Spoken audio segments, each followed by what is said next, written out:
어떻게 이럴 수 있을까요? 사람이 사람을 개돼지 취급하다니. 전 세계가 이제 한국의 민낯을 직시해야 할 때입니다. 여기 태국 외교부 장관의 비서라고 하는 여성이 한국에서 걸려온 전화 한 통에 눈물을 삼키며 이야기하고 있는데요. 그녀는 한국의 부당한 처우로 인해 한 가정이 산산조각 났다는 충격적인 소식을 전해 들었다고 합니다. 분노를 억누를 수 없었던 여비서는 한국이 우리 태국 노동자들에게 저지른 행위는 국제적인 책임을 져야 한다며 국제 기자회견을 열겠다고 하는데요. 도대체 무슨 사연인지 지금 바로 알아보겠습니다. 본 사연은 실제 이야기를 바탕으로 하였으며 인물과 내용 일부는 각색되었습니다. 안녕하세요. 제 이름은 아난타야 찬예사라고 합니다. 저는 태국 방콕 하이소 가문의 외동딸로 자랐습니다. 우리 가족은 저에게 모든 걸 다 해주셨죠. 아버지는 태국에서 가장 큰 회사 중 하나인 CP그룹에서 일하셨고 덕분에 저는 돈이나 편안함에 대해 걱정할 필요가 없었습니다. 큰 대문이 있는 집에서 살았고 나무와 꽃으로 둘러싸인 공간에서 자랐습니다. 부모님은 제가 필요한 건 다 해주셨습니다. 아니, 적어도 부모님이 보시기엔 그렇다고 생각하셨죠. 최고의 교육, 예쁜 옷, 피아노를 가르쳐 주시는 개인 교사까지 모두 있었습니다. 하지만 이 모든 것에도 뭔가가 항상 부족하게 느껴졌습니다. 어릴 때는 이 느낌이 뭔지 몰랐습니다. 부모님을 사랑했고 주어진 삶에 감사했지만 단지 편안한 삶만으로는 만족할 수 없었습니다. 새로운 무언가, 다른 무언가를 원했습니다. 그게 뭔지 설명하기는 어려웠지만 집을 넘어서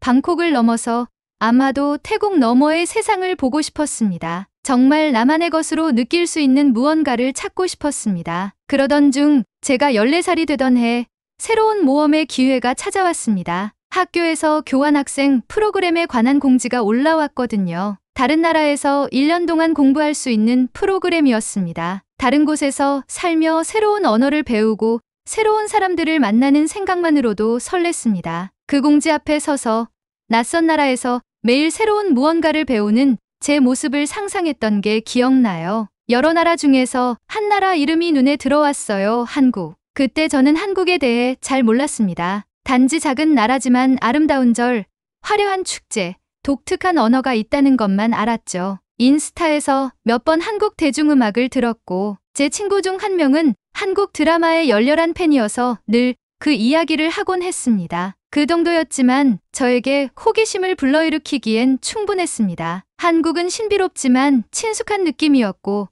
현대적이면서도 전통이 깊은 나라처럼 느껴졌습니다. 어떻게 설명할 수는 없지만 이상하게 한국에 끌렸습니다. 부모님께 교환학생 프로그램에 대해 말했을 때 그 반응은 기대와 달랐습니다. 왜 그렇게 멀리 가서 공부하려 하냐고 이해하지 못하셨죠. 왜 하필 한국인이? 라고 물으셨고 태국에서 배울 수 없는 게 뭐가 있냐고 하셨죠. 아버지는 이미 제가 좋은 대학에 진학하고 가업에 참여할 계획을 세워두셨다면서 제 인생은 완벽하게 준비되어 있다고 생각하셨습니다. 하지만 이건 저도 포기할 수 없는 일이었습니다. 방콕 밖의 세상을 보고 싶었고 비록 1년일지라도 새로운 삶을 살고 싶었습니다. 처음으로 부모님과 의견을 강하게 다투며 저에게 이 일이 얼마나 중요한지 말씀드렸죠. 열심히 공부해서 부모님을 자랑스럽게 해드리겠다고 약속했고 결국 오랜 대화 끝에 부모님께서 허락해 주셨습니다. 그리고 저는 한국으로 떠나게 되었습니다. 한국에 도착한 날 설레면서도 긴장됐습니다. 공기는 방콕과 다르게 상쾌하고 차가웠습니다. 거리에는 일하러 바쁘게 가는 사람들, 친구들과 얘기하는 교복 입은 학생들, 그리고 작은 노점상들이 있었습니다. 모든 게 새롭고 신선하게 느껴졌고 제 심장은 설렘으로 뛰고 있었습니다. 처음에는 언어가 정말 어려웠습니다. 한국어는 태국어와 너무 달라서 오기 전에 몇 마디를 배웠음에도 대화에 자주 길을 잃곤 했죠. 하지만 언어를 배우는 게 즐거웠습니다. 한 음절 한 음절이 쌓여서 단어가 되는 방식이 정말 흥미로웠습니다. 어려웠지만 새로운 단어를 배울 때마다 특별한 문을 여는 기분이었습니다. 자막이 있는 한국 드라마를 보기 시작했고 모든 걸 이해하지는 못했지만 그 언어의 리듬을 즐겼습니다. 시간이 지나면서 간단한 대화도 이해할 수 있게 되었고 친구들과 가벼운 대화도 할 수 있었습니다. 저를 돌봐준 호스트 가족은 친절하고 따뜻하게 저를 맞아주셨습니다. 저를 가족처럼 대해주셨고 항상 편안하게 지낼 수 있도록 신경 써주셨습니다. 호스트 어머니는 요리를 좋아하셨는데 저에게 다양한 한국 음식을 소개해 주셨습니다. 매콤하고 새콤한 김치, 색색의 야채와 고기를 섞은 비빔밥, 쫄깃한 떡볶이까지 모든 음식이 새로웠습니다. 매 끼니가 하나의 모험 같았고 한 입 한 입이 한국 문화를 이해하는 또 다른 경험처럼 느껴졌습니다. 어느 날 호스트 가족이 저를 전통 한국 마을로 데려가 주셨습니다. 그곳의 집들은 나무와 진흙으로 지어져 있었고 지붕은 마치 날개처럼 위로 살짝 올라가 있었습니다. 도예가들이 도자기를 만들고 부채에 섬세한 그림을 그리며 짚으로 모자를 짜는 모습을 지켜봤습니다. 마을은 고요하고 마치 마법 같은 느낌이었습니다. 분주한 도시와는 다른 세상이었지만 이곳은 만난 한국 사람들과 깊이 연결되어 있는 것 같았습니다. 한국은 단지 현대적인 도시들만이 아니었고 오랜 세월 이어진 한국만의 영혼이 느껴지는 곳이라는 걸 깨달았습니다. 학교에서는 역사 수업이 가장 흥미로웠습니다. 고대 한국 왕국, 용감한 왕과 왕비, 전쟁과 평화의 시기를 배우면서 한국이 얼마나 많은 도전을 겪고도 항상 재건하며 앞으로 나아간다는 점이 저를 매료시켰습니다. 바로 그 수업 중 하나에서 한국어뿐만 아니라 이 나라의 마음을 이해하고 싶다는 생각이 들었습니다. 몇 달이 지나면서 한국어 실력도 좋아졌고 한국이라는 새로운 나라에서도 집처럼 느껴지기 시작했습니다. 배우기 위해 왔지만 더 값진 걸 발견했습니다. 이 나라가 제 이야기의 일부가 될 수 있는 곳처럼 느껴졌고 이곳 사람들과 문화에 깊이 연결된 기분이었습니다. 교환학생 프로그램의 목적지로만 여겼던 한국은 이제 제 마음속의 두 번째 집이 되었습니다. 1년이 금방 지나고 곧 태국으로 돌아갈 시간이 다가왔습니다. 한국을 떠나는 건 예상보다 더 힘들었습니다. 비행기에 올라타면서 나에게 많은 걸 준 이 땅을 바라보며 마음속으로 다짐했습니다. 언젠가 다시 돌아와서 단지 방문객이 아닌 두 나라를 이어주는 다리 역할을 할 수 있는 사람이 되겠다고요. 그의 한국에서의 경험은 저를 완전히 바꿔놓았습니다. 호기심 많은 학생으로 갔지만 꿈을 가지고 돌아왔습니다. 저는 외교관이 되고 싶어졌습니다. 사람들과 문화를 연결해주는 역할을 하고 제가 경험한 것들을 바탕으로 세상을 더 가깝게 만들고 서로 이해할 수 있도록 돕는 일을 하고 싶었습니다. 그렇게 해서 제 여정이 시작되었습니다. 단순히 한국으로 가는 여정이 아니라 이제 막 상상하기 시작한 미래로 향하는 여정이요. 태국으로 돌아왔을 때 저는 예전과 달라진 제 자신을 느꼈습니다. 한국에서 보낸 1년 동안 많은 것을 보고 배웠고 설명할 수 없는 방식으로 제 자신이 달라졌죠. 더 강해지고 호기심이 많아졌으며 도전을 준비하는 새로운 사람처럼 느껴졌습니다. 저는 공부에 집중하며 외교관이 되어 태국과 한국을 더 가깝게 연결하고 두 나라 사람들이 서로를 이해할 수 있도록 돕고 싶다는 꿈을 키웠습니다. 이 꿈 덕분에 힘든 공부와 일에도 열심히 임할 수 있었습니다. 부모님은 제가 이 목표에 얼마나 진지한지 놀라셨습니다. 처음에는 아버지의 회사를 잇는 대신 정부에서 일하고 싶어 하는 저를 이해하지 못하셨죠. 하지만 저는 외교관이 되고 싶었습니다. 여러 나라를 여행하고 다양한 사람들과 만나고 그들의 문화를 배우며 함께 문제를 해결하는 일을 하고 싶었습니다. 결국 긴 대화 끝에 부모님은 제 꿈을 지지해 주기로 하셨고 저는 무거운 짐이 내려가는 것처럼 안도감을 느꼈습니다. 외교부에 들어가는 건 쉬운 일이 아니었습니다. 어려운 시험을 통과하고 여러 차례 면접을 거쳐야 했죠. 하지만 모든 과정에서 한국과 그곳에서 배운 것들이 떠올랐습니다. 경복궁을 걸으며 느꼈던 감정, 언어를 배우며 만났던 사람들, 그들의 삶에 환영받았던 순간들을 기억하며 한국에 대한 감사한 마음을 되새겼습니다. 오랜 노력 끝에 마침내 외교부에 입성했고 부모님도 자랑스러워하셨습니다. 저는 한국과의 관계를 담당하는 팀에 배정받았고 제 꿈이 실현되는 듯한 기분이었습니다. 매일이 기대와 열정으로 가득 찼고 태국과 한국 간의 가교 역할을 하기 위해 더 열심히 일하고 싶었습니다. 일을 하면서 빠르게 성과를 내며 인정받았습니다. 한국 문화와 언어에 대한 지식 덕분에 두드러졌고 다른 외교관들과도 좋은 관계를 맺게 되었습니다. 외교관으로 성공하기 위해 필요한 협상 기술, 명확한 의사소통 방법, 신중하게 결정하는 법 등을 배우기 시작했습니다. 어려웠지만 모든 순간이 즐거웠습니다. 얼마 후 저는 외교부 장관의 비서직으로 특별 승진하게 되었습니다. 이 역할은 저에게 중요한 회의와 결정에 직접 참여할 기회를 주었고 태국의 외교 정책에 앞장설 수 있는 자리를 마련해 주었습니다. 매일 새로운 도전으로 가득했지만 제가 마침내 제 길을 걷고 있다는 생각에 힘이 났습니다. 그러던 어느 날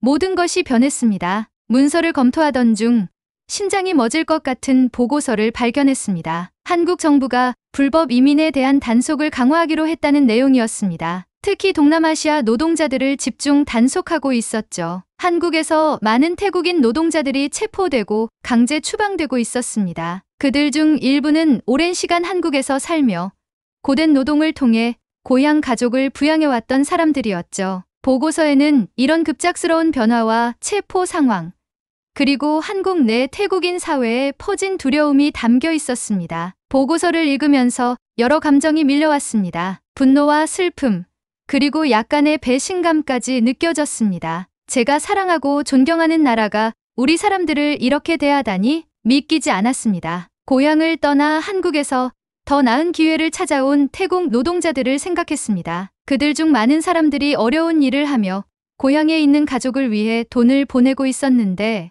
이제 그들이 범죄자처럼 취급받고 있었죠. 상황을 더 알아갈수록 분노는 더욱 커졌습니다. 무언가 하고 싶었고 목소리를 내어 우리 사람들을 옹호하고 싶었습니다. 하지만 외교관으로서 저는 신중해야 했습니다. 두 나라 간의 평화와 이해를 촉진하는 것이 제 임무였기 때문에 감정에 휘둘려 행동한다면 상황을 악화시킬 수 있었습니다. 그걸 알면서도 마음을 가라앉히는 건 쉽지 않았습니다. 그날 밤 잠을 이룰 수 없었습니다. 한국에 있는 태국 노동자들, 체포된 사람들, 그리고 태국에서 그들의 귀환을 기다리는 가족들이 계속 떠올랐습니다. 저는 직업의 세계와 제 마음이 놓인 세계 사이에 갇힌 기분이었습니다. 결국 순간의 충동으로 소셜미디어에 제 감정을 담아 글을 올렸습니다. 특정 인물이나 정책을 지적하지 않았지만 한국에서 태국 노동자들이 받는 대우에 대한 슬픔과 분노를 표현했습니다. 그저 친구들에게 제 생각을 공유하고 위로를 받고 싶었을 뿐인데 제 글이 이렇게 주목받게 될 줄은 몰랐습니다. 다음 날 아침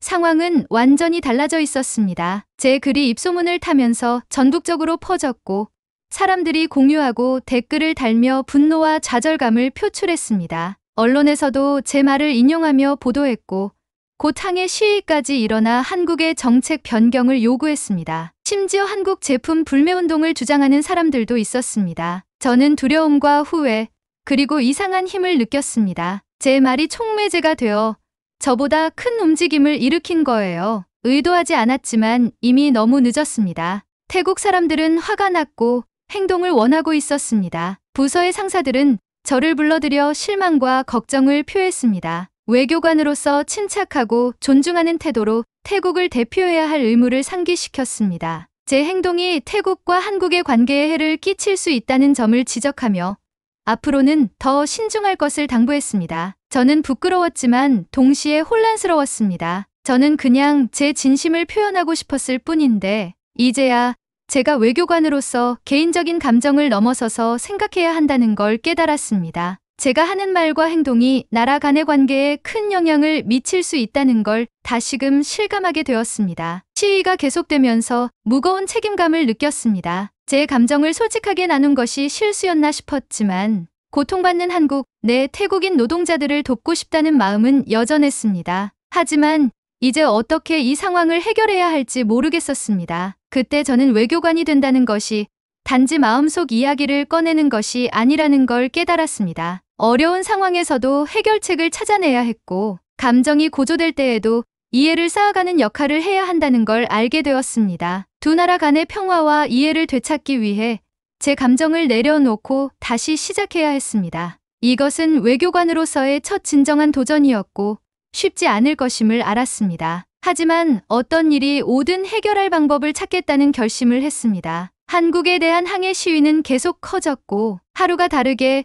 저의 행동이 가져온 결과가 점점 더 무겁게 느껴졌습니다. 제 글이 이런 분노를 촉발시켰다는 것을 알았지만 그 여파가 이렇게 클 줄은 몰랐습니다. 뉴스에서는 분노에 찬 군중이 태국에서 피켓을 들고 거리에서 외치는 장면을 보여줬고, 사람들은 태국 정부가 나서서 우리 국민을 보호하고 집으로 데려오라고 요구하고 있었습니다. 그 뉴스를 보면서 저는 무력함과 책임감을 동시에 느꼈습니다. 저는 한국에서 일하는 태국 노동자들을 옹호하고 그들을 위해 목소리를 내고 싶었지만 이제 상황이 통제불능 상태처럼 보였습니다. 제 말이 일으킨 분노를 어떻게든 가라앉히고 싶었지만 어디서부터 시작해야 할지 몰랐습니다. 어느 오후 일하고 있던 중 뜻밖의 메시지를 받았습니다. 한국에서 교환학생 시절에 만났던 친구 지아에게서 온 메시지였습니다. 지아는 한국의 이민국에서 일하며 늘 저에게 친절하고 솔직했던 친구였죠. 메시지는 짧고 간단했습니다. 할 말이 있어. 꼭 알아야 할 게 있어. 호기심과 긴장감이 동시에 느껴졌습니다. 지아가 무슨 얘기를 하려고 했던 걸까요? 그날 저녁에 그녀와 영상 통화를 잡았습니다. 화면에 나타난 지아의 얼굴에는 예전과는 다른 진지한 표정이 있었습니다. 지아는 피곤하고 약간 걱정스러워 보였고 이 대화가 그녀에게 쉽지 않다는 게 느껴졌습니다. 잠시 침묵이 흐른 후 지아는 한국에서 실제로 무슨 일이 일어나고 있는지 설명하기 시작했습니다. 이번 불법 이민 단속은 단순히 노동자들을 돌려보내기 위한 것이 아니라 동남아시아 출신 노동자들을 착취하는 조직 범죄를 막기 위한 더 큰 작전의 일환이라고 했습니다. 이런 범죄 조직들은 불법 노동에 관여하고 있었고 가짜 에이전시를 통해 태국 노동자들을 고임금의 일자리라는 거짓말로 한국에 유인한 뒤 도착하면 저임금이거나 위험한 일을 하게 만들었습니다. 일부는 장시간 노동을 강요당하고 정당한 대가를 받지 못한 채 불만을 표하면 위협을 받기도 했죠. 지아는 한국 정부가 이런 범죄 조직에 맞서기 위해 단속을 시작했다고 설명했습니다. 불법 활동을 중단시키기 위해 단속을 벌였고 그 과정에서 많은 태국 노동자들이 단속에 휘말리게 된 거예요. 정부의 목표는 이런 노동자들이 착취당하지 않도록 보호하는 것이었지만 단속으로 인해 공포와 혼란이 초래되었습니다. 많은 태국 노동자들은 왜 자신들이 타깃이 되는지 이해하지 못했고 한국 당국을 적으로 여기게 되었습니다. 지아의 설명을 들으면서 저는 여러 감정이 밀려왔습니다. 충격, 슬픔, 그리고 약간의 부끄러움까지. 저는 너무 서둘러 판단하고 한국에 대해 반발심을 드러냈지만 상황을 제대로 이해하지 못한 상태였습니다. 제 분노가 제 판단을 흐리게 했고 우리 국민을 지키려는 마음에 서둘러 행동하면서 큰 그림을 보지 못했습니다. 지아의 말은 통화가 끝난 후에도 제 마음에 깊이 남아 있었습니다. 태국 노동자들이 이런 범죄 조직에 속아 한국에 왔다는 사실,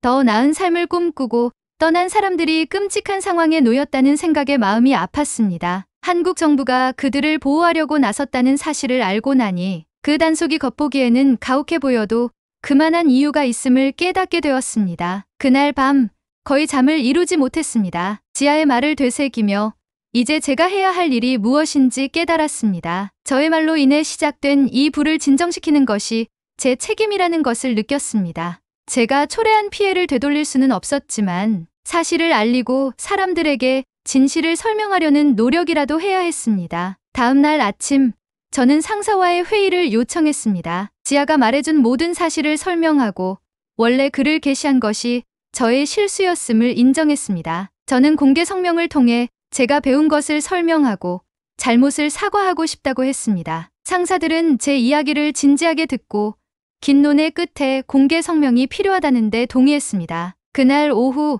저는 기자들과 카메라 앞에 섰고 배 속이 얼어붙는 것 같은 긴장감이 느껴졌습니다. 많은 사람들이 저에게 실망하고 배신감을 느끼고 있다는 것을 알았지만 솔직하고 진심 어린 마음으로 진실을 전해야 한다고 생각했습니다. 깊은 숨을 들이마시고 성명을 시작했습니다. 범죄 조직과 한국 정부의 노력에 대해 배운 내용을 설명하고 그 단속이 태국 국민을 공격하려는 의도가 아니라 그들을 보호하려는 목적이 있음을 이야기했습니다. 국민들의 분노와 좌절감을 이해한다고 말하며 저도 같은 감정을 느꼈지만 상황을 좀 더 넓게 바라봐 달라고 부탁했습니다. 저는 또한 제 행동에 대한 책임을 인정했습니다. 상황을 충분히 이해하지 않고 감정적으로 행동했던 점에 대해 사과드리며 앞으로 더 신중하게 태국을 대표하겠다고 약속드렸습니다. 성명에 대한 반응은 엇갈렸습니다. 여전히 분노하는 사람들도 있었고 이해해주는 사람들도 있었습니다. 며칠 후에는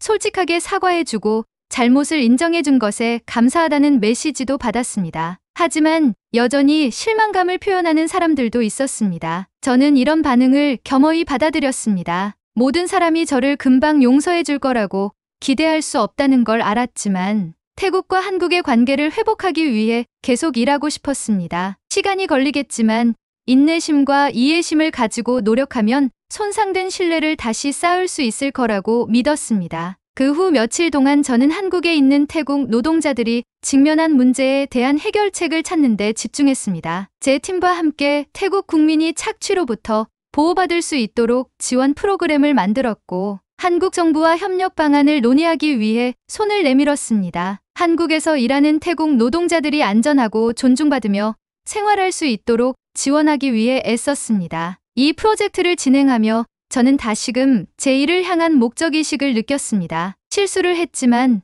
그 실수를 통해 배우고 있었습니다. 외교관이 된다는 것은 단지 나라를 옹호하고 억울함을 호소하는 것이 아니라는 걸 깨달았습니다. 더 큰 그림을 보고 다양한 관점에서 상황을 이해하며 평화와 이해로 가는 길을 찾는 것이었습니다. 아직 배워야 할 것이 많고 앞으로도 실수를 할 수도 있겠지만 저는 올바른 길을 걷고 있다는 확신을 얻었습니다. 태국과 한국 간의 다리를 놓겠다는 제 꿈을 처음부터 다시 다짐하며 이 길을 계속 걸어갈 준비가 되었습니다. 결국 진정한 외교는 논쟁에서 이기거나 자신의 의견을 입증하는 것이 아니라 경청하고 배우며 모두가 함께 더 나은 미래를 만들어가는 것임을 깨달았습니다. 그런 마음으로 저는 앞으로 다가올 어떤 도전이라도 맞이할 준비가 되었습니다. 공개 사과 후 몇 주 동안 저는 제 말로 인해 초래된 피해를 회복하는 데 집중했습니다. 신뢰를 다시 쌓아야 했습니다. 태국 국민뿐만 아니라